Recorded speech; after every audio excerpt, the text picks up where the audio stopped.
कहानी के शुरू होते ही हम कूपर नामी हॉलीवुड के एक बहुत बड़े एक्टर को एक बर्थडे पार्टी में देखते हैं, जिस पार्टी के दौरान उसकी बेटी देखती है कि अचानक शहर में बड़े बड़े ब्लास्ट होना शुरू हो गए थे। देखते ही देखते शहर में अफरा तफरी मचा दी है और लोगों की जान बचाने के लिए उन्हें अंडरग्राउंड बने वॉल्स में शिफ्ट कर दिया जाता है। वॉल्स को देखने से ये जाहिर हो रहा था कि लोगों को जमीन पे होने वाले इन मिस्टीरियस ब्लास्ट के बारे में पहले से ही खबर थी, इसीलिए तो ये वॉल्स बनाए गए थे। वक्त गुजरता है और 219 साल बाद हमें दोबारा इन वॉल्स को दिखाया जाता है, जहाँ इंसान अपनी नॉर्मल जिंदगी गुजार रहे हैं। जमीन तो मानो पूरी की पूरी तबाह हो चुकी है। ऐसा नहीं है कि जमीन के ऊपर कोई रहता ही नहीं, जो लोग रहते हैं उनकी बॉडी में जमीन के खतरनाक एनवायरनमेंट की वजह से रेडिएशंस पाई जाती हैं। कहत की वजह से जमीन के ऊपर रहने वाले लोगों के पास खाने को ज्यादा कुछ नहीं, ऐसे में वो अपनों को ही नुकसान पहुंचाते हैं। वहाँ के लोगों पर भरोसा करना काफी मुश्किल है। ये सब बता रहे थे वॉल्ट 33 के चीफ हैंक, जिसकी बेटी लूसी की आज शादी थी। वॉल्ट 32 का एक लड़का अपनी चीफ ली के साथ लूसी से शादी करने के लिए यहाँ आता है। शादी हो जाती है और शादी के बाद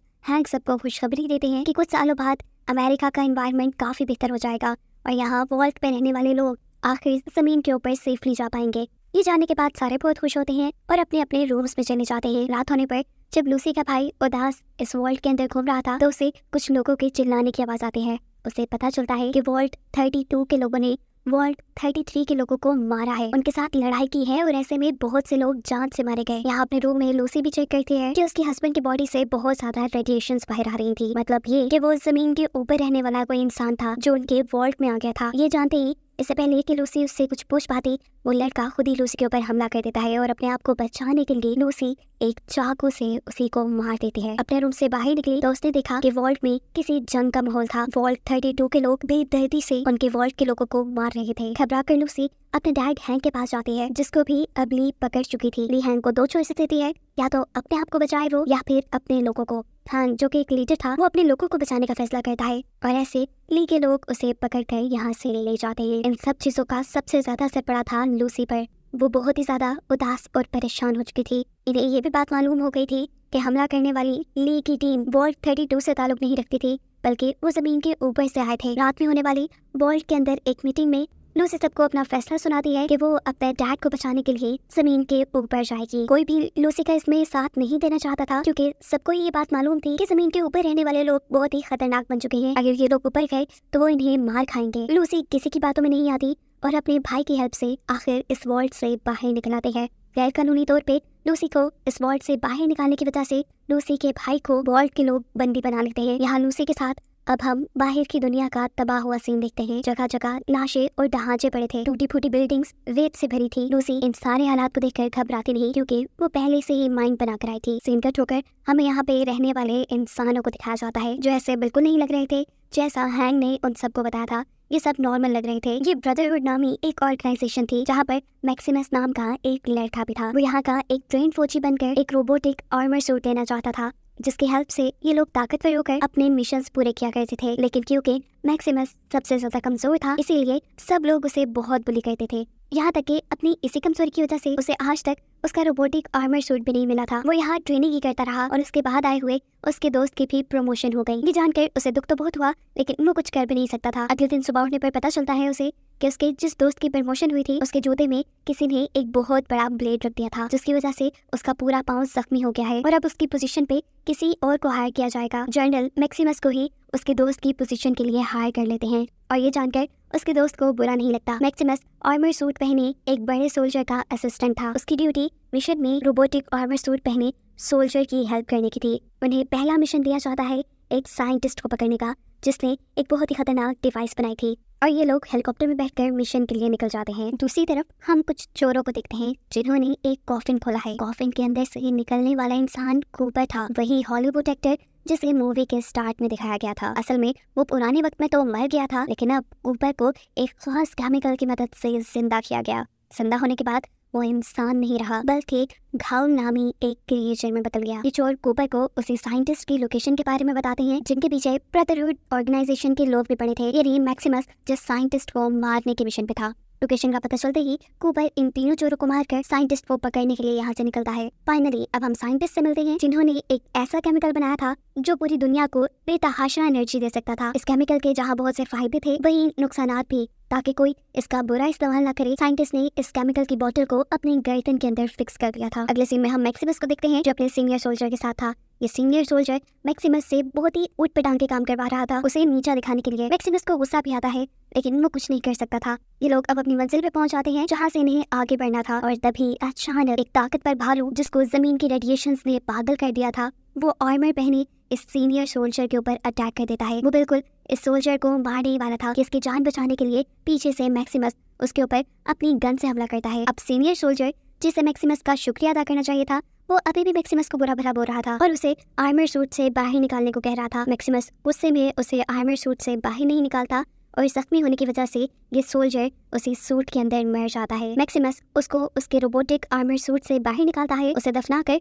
उसका ये सूट अपना बना लेता है। उसका आज ख्वाब पूरा हो गया था ये रोबोटिक आर्मर सूट पहनने का। यहाँ लूसी जो कि चलते चलते एक गांव में पहुंच चुकी है, वो यहाँ पर ली के बारे में पूछती है सबसे, जिसने उसके डैड को बंदी बनाया था, लेकिन कोई भी उसे ली का पता नहीं बताता क्योंकि सभी लोग जानते थे लूसी वर्ल्ड से आई है और वो वर्ल्ड से आए हुए लोगों के साथ अच्छा सलूक नहीं करते। यहीं पर लूसी की मुलाकात साइंटिस्ट से हो जाती है जो चलते चलते अपनी जान बचाने के लिए इस गाँव तक पहुंचे थे। उनसे बात करते हुए लूसी जान पाती है कि साइंटिस्ट वर्ल्ड 33 के लोगों को बहुत अच्छे से जानते थे, इसलिए वो लूसी की भी रिस्पेक्ट कर रहे थे। उनकी इन्हीं बातों के दौरान यहाँ पर कूपर आ जाता है जो साइंटिस्ट को देखते ही उनके ऊपर गोली चलाकर उन्हें जख्मी कर देता है क्योंकि उसे साइंटिस्ट की गर्दन में मौजूद वही केमिकल चाहिए जिसके पीछे सब पड़े हुए हैं। इतने में ही यहाँ पर वो लोग भी आ जाते हैं जिनके 3 साथियों को अभी कूपर मार के आया था। वो सभी कूपर के ऊपर हमला कर रहे थे, जिन सबसे बचने के लिए कूपर उनके ऊपर फायरिंग शुरू कर देता है और ऐसे यहाँ एक जंग का माहौल बन जाता है। इतनी अजीब सिचुएशन देखते हुए लूसी को लगता है कि कूपर ही यहाँ लोगों को नुकसान पहुंचा रहा है। इसी वजह से वो कूपर को अपनी गन से शूट करती है, लेकिन देखती है कि कूपर को कुछ भी नहीं हुआ क्योंकि वो तो एक घायल था। इतने में ही यहाँ पर मैक्सिमस भी आ जाता है और पीछे से कूपर पे हमला करते हुए उसे उठाकर दूर फेंकता है। इस अफरा तफरी के माहौल के अंदर पीछे शॉप से एक औरत निकल के आती है। वो लूसी को जानती थी क्योंकि थोड़ी ही देर पहले लूसी उससे ली का पता पूछ रही थी। वो यहाँ जल्दी जल्दी में उसे ली का पता बता देती है, साथ में ये भी कि ली काफी अरसे से इस साइंटिस्ट को ढूंढ रही है। अगर तुम इस साइंटिस्ट को ली के पास ले जाओ तो वो तुम्हारे डैड को छोड़ देगी। ये सुनते ही वो सब काम छोड़कर साइंटिस्ट की जान बचाकर यहाँ से भागने का फैसला करती है, जबकि कूपर और मैक्सिमस आपस की लड़ाई में साइंटिस्ट को भूल ही गए थे। मैक्सिमस उठाकर कूपर को जगह जगह फेंक रहा था और फिर कूपर जब इन सब चीजों से तंग आ जाता है तो वो आकर मैक्सिमस के रोबोटिक आर्मर सूट की एक वायर निकाल देता है। ऐसे वो खराब हो गया और मैक्सिमस अब उसमें फंस कर रह गया था। यहाँ हम देखते हैं कि साइंटिस्ट कूपर के किए हमले के बाद जख्मी होने के बावजूद भी लूसी के साथ आगे बढ़ते जा रहे थे, लेकिन एक पॉइंट आता है जब उन्हें फील हुआ कि वो अब नहीं बच पाएंगे। तब वो लूसी से अपना सर काटने को कहते हैं और बताते हैं कि मेरी गर्दन के अंदर ही वो केमिकल इंसर्ट है जो ली को चाहिए। ये लेने के बाद ली तुम्हारे डैड को आजाद कर देगी और तुम्हारा काम बन जाएगा। लूसी उन्हें मारना नहीं चाहती थी, लेकिन उनके इसरार पे और उनकी खराब कंडीशन को देखते हुए उसे साइंटिस्ट का सर काटना पड़ता है। सीन्स अब यहीं से पास्ट में शिफ्ट होते हैं। हमें कूपर की कहानी दिखाई जा रही है जो एक हॉलीवुड एक्टर था। एक अच्छा करियर होने के साथ उसकी एक हैप्पी फैमिली थी, उसकी वाइफ और बेटी, जिनके बारे में इस वक्त हैंक जानता था। यानी लूसी के फादर कूपर को ये भी मालूम था कि ली ने हैंक को किडनैप किया हुआ है। वो अगर ली की जरूरत पूरी कर देता, यानी अगर वो ली को साइंटिस्ट का बनाया हुआ केमिकल दे देता, तो साइंटिस्ट उसे हैंक से मिलवा देती और हैंक ही उसे उसकी फैमिली तक पहुंचा सकता था। यही वजह थी कूपर की साइंटिस्ट को पीछा करने की। कूपर पाँव के निशानों का पीछा करते करते साइंटिस्ट तक पहुंच जाता है, लेकिन उसे ये देख के अफसोस हुआ कि साइंटिस्ट ना सिर्फ मारे जा चुके हैं बल्कि उसका सर भी लूसी ले जा चुकी है। इसलिए वो अब लूसी का पीछा करना शुरू कर देता है। यहाँ दिखाया जाता है कि मैक्सिमस ने किसी तरह अपने आप को अपने रोबोटिक आर्मर सूट से बाहर निकाल दिया है और उसे अगर अब जिंदा रहना है तो उसे ये सूट दोबारा से ठीक करना होगा। इसे सूट में से अब ब्रदरहुड की ऑर्गेनाइजेशन वाले उससे कांटेक्ट करते हैं जो उससे वहाँ की कंडीशन पूछ रहे थे। अगर मैक्सिमस उन्हें ये बता देता कि उनका सीनियर सोल्जर मारा गया है तो वो यहाँ पे किसी और को भेज देते और ऐसे उसके हाथ से ये रोबोटिक आर्मर सूट निकल जाता। इसीलिए वो यहाँ झूठ बोल देता है कि वो खुद सीनियर सोल्जर है और उसका हेल्पर मारा गया। ऑर्गेनाइजेशन वाले उसके पास एक हेल्पर भेजने का फैसला करते हैं, लेकिन वो उससे भी मना कर देता है क्योंकि वो जानता था कि वहाँ का हर इंसान मैक्सिमस को जानता है और अगर किसी ने मैक्सिमस को इस सूट के अंदर देख लिया तो उसका भांडा फूट जाएगा। इसीलिए वो जल्द ही अपने सूट को ठीक करने का फैसला करता है। उसे नजर आता है कि सूट की एक डिवाइस खराब थी जिसे ठीक करवाने के लिए वो पास की हार्डवेयर शॉप में जाता है। जब वो वापस आया तो यहाँ बहुत से चोर खड़े थे उसका ये रोबोटिक सूट लेने के लिए। उनसे अपने सूट को बचाने के लिए वो एक रिमोट की मदद से अपने इसी रोबोटिक आर्मर सूट के सर के एक आदमी का सर कुचल देता है और सब लोग डर कर उससे यहाँ से भाग जाते हैं। इस सारी लड़ाई के दौरान यहाँ पर मैक्सिमस के लिए हेल्पर भी पहुंच जाता है जो उसकी ऑर्गेनाइजेशन ने भेजा था। इससे पहले कि हेल्पर मैक्सिमस को पहचान लेता, मैक्सिमस बिना वक्त जाया किए अपने आप को इस रोबोटिक आर्मर सूट में छुपा लेता है। हेल्पर के साथ मिलकर मैक्सिमस अपने मिशन को दोबारा स्टार्ट करता है। यहाँ लूसी जो साइंटिस्ट के सर को लेकर चलते चलते एक नदी के पास पहुंची थी, अचानक यहाँ उसके ऊपर एक अजीब सी क्रिएचर हमला कर देती है। अपने आप को बचाने के चक्कर में उसे साइंटिस्ट के सर का ख्याल ही नहीं रहता और वो क्रिएचर साइंटिस्ट के सर को खा जाती है। वो उसके सर को वापस हासिल करना चाहती थी और इतनी ही देर में हम देखते हैं कि यहाँ पे कूपर भी पहुंच जाता है जो उसके ऊपर अब गन ताने खड़ा था। परेशान लूसी उसे बता देती है कि यहाँ मॉन्स्टर ने साइंटिस्ट के सर को खा लिया है। ये सुनकर कूपर परेशान हो जाता है। कुछ देर सोचने के बाद उसे एक आइडिया आया। उसने लूसी को ही चारा बनाकर नदी के ऊपर लटका दिया ताकि वो मॉन्स्टर लूसी को खाने के लिए ऊपर आए। प्लान के मुताबिक वो मॉन्स्टर इन तक आता भी है, लेकिन इनकी बदकिस्मती कि ये लोग उन्हें पकड़ नहीं पाते। नदी की दूसरी तरफ मैक्सिमस और उसका हेल्पर थे। ये मॉन्स्टर उन पे हमला करने के लिए आगे बढ़ जाता है। वो एक ही चटके में मैक्सिमस के हेल्पर को अपने मुंह में पकड़ लेता है। इससे पहले कि वो आदमी को पूरी तरह खा लेता है, मैक्सिमस अपने आर्मर सूट की सारी ताकत लगाते हुए अपने हेल्पर को इस मॉन्स्टर के मुंह से बाहर खींचता है। ऐसा करते हुए मॉन्स्टर को एक बहुत जोर की उल्टी आती है, जिसकी वजह से हेल्पर भी उसके मुंह से बाहर निकल जाता है और साथ में साइंटिस्ट का हेड भी, जिसे लेकर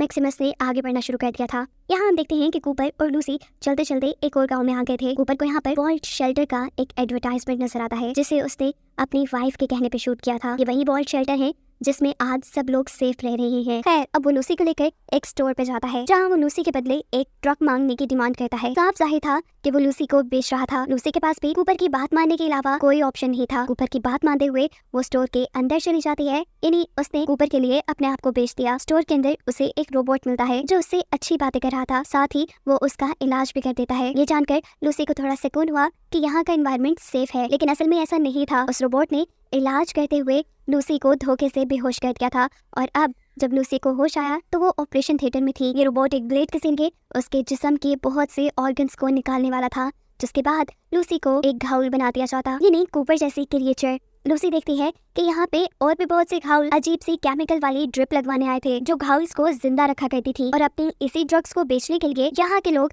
इंसानों को मारकर घायल बना देते थे। लूसी यहाँ अपनी जान बचाने के लिए इस रोबोट को रोक देती है और यहाँ से भागने की कोशिश करती है। इस वक्त पर स्टोर में बैठे हुए इंसान भी उसके ऊपर हमला करते हैं और इनसे अपनी जान बचाने के लिए, यानी अपनी डिफेंस के लिए, लूसी भी उन्हें अपनी गन से शूट करके मारकर स्टोर से बाहर निकल आती है। बाहर आते हुए लूसी वो केमिकल भी अपने साथ ले आई थी जिसकी वजह से घायल जिंदा रहते थे। बाहर आकर वो देखती है कि कूपर उस केमिकल के ना मिलने की वजह से बेहोश हो चुका है, इसीलिए वो बाहर आकर कूपर को वो केमिकल इंजेक्ट कर देती है। सीन कट होकर हमें वॉल्ट 33 का सीन दिखाया जाता है। यहाँ पर हैन की जगह अब एक औरत ने संभाली थी, यानी वो यहाँ की लीडर बन गई थी और इस लीडर ने मिशन बनाया था वॉल्ट 33 के साथ साथ सभी वॉल्ट्स के ऊपर कब्जा करने का, जिन्हें ली और उसके लोग बर्बाद कर गए थे। इस चीज से सभी लोग तो खुश थे, लेकिन लूसी का भाई नहीं, पर वो ज्यादा कुछ कर भी नहीं सकता था। अपने लीडर की बात मानते हुए वो दूसरे वॉल्ट में जाता है और सबसे पहले वहाँ का सिक्योरिटी सिस्टम चेक करता है कि आखिर इस वॉल्ट का दरवाजा खोला किसने था। उसे पता चलता है कि वॉल्ट का दरवाजा खोलने वाला कोई वॉल्ट के अंदर रहने वाला इंसान नहीं था, बल्कि बाहर से ही किसी ने इस वॉल्ट का दरवाजा खोला था, जो तकरीबन नामुमकिन था।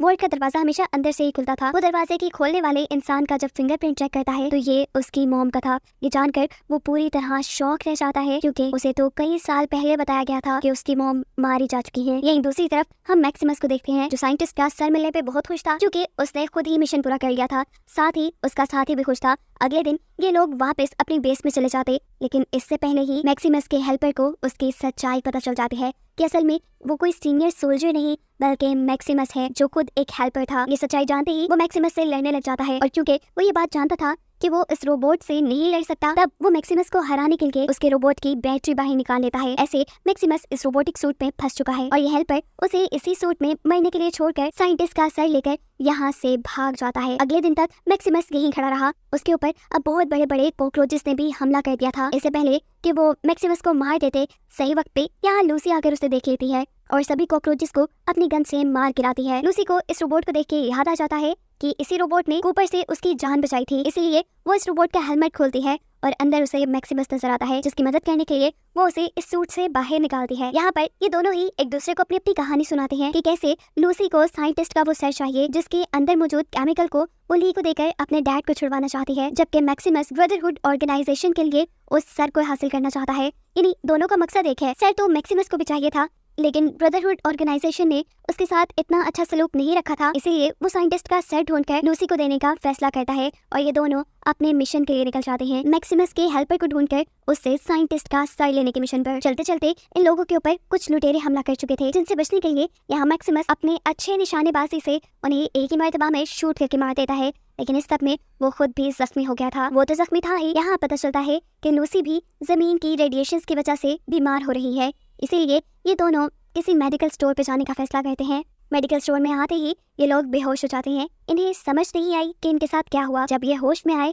तो ये वॉल्ट के अंदर थे और ये देखकर लूसी खुश हो जाती है कि एटलीस्ट अब उन्हें अच्छा ट्रीटमेंट मिल जाएगा। सीन कट होकर पास्ट में जाता है, जहाँ दोबारा हम कूपर को देखते हैं। कूपर वॉल्ट शेल्टर्स के लिए ही ऐड कर रहा है, वो भी अपनी वाइफ के कहने पर, क्योंकि वॉल्ट शेल्टर बनाने वाली कंपनी में उसके शेयर्स हैं और वो इस प्रोजेक्ट को लेकर काफी ज्यादा सीरियस है। उनकी कंपनी ये चाहती है कि दुनिया के सभी लोग ज्यादा से ज्यादा उनके इन्वॉल्व शेल्टर्स में रहे। खैर प्रेजेंट में तो कूपर अब पुलिस के हाथ लग चुका था। जो भी साइंटिस्ट को ही ढूंढ रहे थे वो कूपर को मार मार कर उससे साइंटिस्ट का पता पूछ रहे थे, लेकिन कूपर उन्हें कुछ नहीं बताता कि वो मारे गए या अब वो कहाँ है। यहाँ वॉल्ट शेल्टर के अंदर लूसी और मैक्सिमस के पास दो डॉक्टर्स आते हैं। एक उन्हें बताती है मैक्सिमस की मदद करने के लिए इन्होंने उसका रोबोटिक आर्मर सूट भी यही मंगवा लिया था, जिस सूट को इस वॉल्ट शेल्टर के लोग रिपेयर कर देते। इन्हें बताया जाता है कि वो वॉल्ट शेल्टर में कहीं भी घूम सकते हैं, लेकिन सेक्टर 12 में जाना मना है। लूसी नोटिस करती है कि इस वॉल्ट शेल्टर में रहने वाले सभी लोग तकरीबन म्यूटेटेड थे, यानी उनकी बॉडी में कुछ ना कुछ चेंजेस थे। जैसे एक डॉक्टर की सिर्फ एक आंख थी, किसी के पास 3 आंखें थी तो किसी का नाक ही नहीं था। इस वॉल्ट का विजिट करते हुए मैक्सिमस को ये बात पता चलती है कि ये वॉल्ट और यहाँ पर रहने वाले सभी लोग एनर्जी वाली बैटरीज की मदद से चलते हैं, बिल्कुल ऐसे ही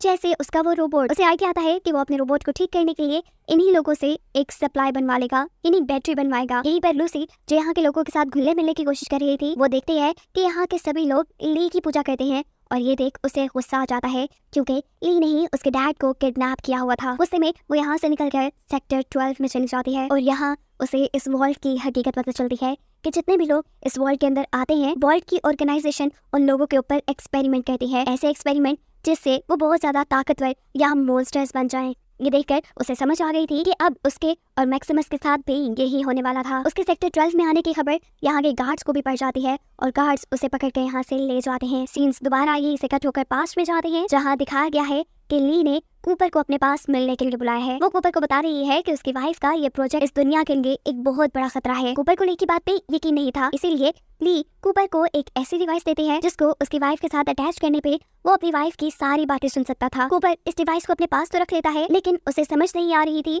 कि उसे अपनी वाइफ के साथ ये करना चाहिए या नहीं। सीन्स दोबारा पास्ट में शिफ्ट होते हैं, जहाँ पर गार्ड्स ने लूसी को पकड़ा हुआ है। वो मैक्सिमस के जब सामने से गुजरते हैं तो मैक्सिमस को लूसी के ऊपर आए हुए खतरे का पता चल जाता है। उसे बचाने के लिए वो जल्दी से अपने रोबोटिक आर्मर सूट के पास जाता है और उसे एक्टिवेट करने के लिए इन लोगों के वॉल्ट की बैटरी चुरा कर अपने सूट में डाल लेता है। सूट एक्टिवेट करने के बाद वो जल्दी से इस वॉल्ट के लोगों के पास आया था। यहाँ वो धड़ाधड़ करके पहले ही काफी सारे गार्ड्स को मार के आता है और उसके बाद जैसे ही लूसी को लेकर वो यहाँ से बाहर जाने वाला था तो लूसी उसे बताती है कि वॉल्ट के लोग तो सजा के तौर पे खुद ही उन्हें बाहर की दुनिया में छोड़ रहे थे। ये सुनकर वो थोड़ा शर्मिंदा होता है और उनसे माफी मांग लेता है। कुछ ही देर में ये जमीन के ऊपर थे। बाहर आकर लूसी को पता चलता है कि मैक्सिमस ने उनकी बैटरी चुरा ली है। बगैर बैटरी के वॉल्ट के लोग 3 दिन से ज्यादा जिंदा न रहते। ये बात लूसी को पता थी, इसीलिए लूसी मैक्सिमस को उनकी बैटरी वापस उन्हें देने को कहती है। उनकी बात मानकर मैक्सिमस वो बैटरी वापस उनके वॉल्ट में फेंक देता है। इस सीन में हमें मैक्सिमस के हेल्पर को दिखाया जाता है, जो अपनी तबीयत खराब के चलते एक डॉक्टर के पास आया था। ये डॉक्टर उसका इलाज करने को मान जाता है और इसके बदले मांगता है उससे मैक्सिमस के रोबोटिक सूट की बैटरी। वो बैटरी दे देता है, जिसके बाद डॉक्टर इंजेक्शन लगाकर वहाँ से भाग चुका था। इसके बाद हम वॉल्ट 33 यानी लूसी के पुराने वॉल्ट के अंदर देखते हैं कि वहाँ की नई लीडर ने सबको अलग-अलग वॉल्ट्स में रहने का ऑर्डर दे दिया था। उनकी वॉच में मौजूद नंबर्स ने बताया था कि कौन वॉल्ट 32 में रहने वाला है और कौन वॉल्ट 33 में। इसके बाद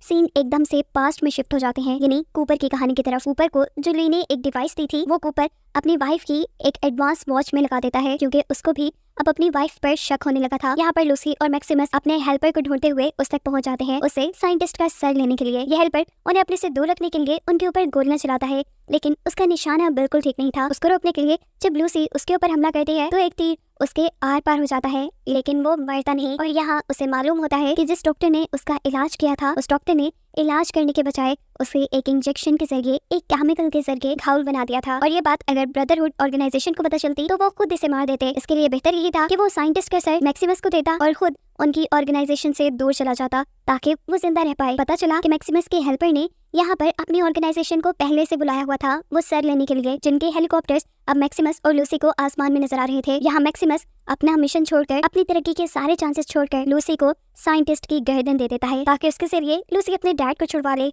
और खुद वो पास पड़ी हुई एक मुर्दा इंसान की बॉडी का सर काट कर उसके चेहरे का बुरा हाल कर देता है ताकि कुछ देर के लिए ब्रदरहुड के लोग उसकी इस चाल से डिस्ट्रैक्ट हो पाएं। मैक्सिमस को लेकर ब्रदरहुड के लोग अपनी बेस में पहुंच जाते हैं और इनका जर्नल वो सर देखकर फौरन समझ आता है कि ये उस साइंटिस्ट का सर नहीं। यहाँ हम देखते हैं कि फाइनली लूसी भी ली के पास पहुंच चुकी है अपने डैड को छुड़वाने के लिए। उसके हाथ में साइंटिस्ट का सर देखकर ली बहुत खुश होती है और यहाँ उसे एक बहुत बड़ी सच्चाई बताने लगती है। उसे कुछ बताता देखकर हैंक के लिए उसके डैड कहते हैं, लूसी इसकी बात बिल्कुल मत सुनना। लेकिन लूसी ली को सुनना चाहती थी। उसे यहाँ पे एक घावल भी मिली थी जिसकी हालत काफी खराब थी। सीन कट होकर वॉल्ट 33 में शिफ्ट होता है जहाँ पर लूसी का भाई अपने ही एक जंग लड़ रहा है। उसे वॉल्ट 32 में शिफ्ट कर दिया गया था जहाँ आकर वो बहुत सी ऐसी मशीन्स देखता है जिनके अंदर इंसानी दिमाग फिट किए गए हैं और ये देखकर उसे ये बात समझ आ जाती है कि ये वॉल्ट उनकी रहने की जगह नहीं बल्कि एक बहुत बड़ी एक्सपेरिमेंटल लैब है जहाँ इंसानों के ऊपर एक्सपेरिमेंट्स किए जाते हैं और यहाँ रहने में उनकी कोई सेफ्टी नहीं। सीन्स से पास्ट में शिफ्ट होते हैं जहाँ पे कूपर अपनी वाइफ के एडवांस वॉच के अंदर लगाई हुई डिवाइस की मदद से उनकी बातें सुन रहा था। वो एक ऐसी मीटिंग में थी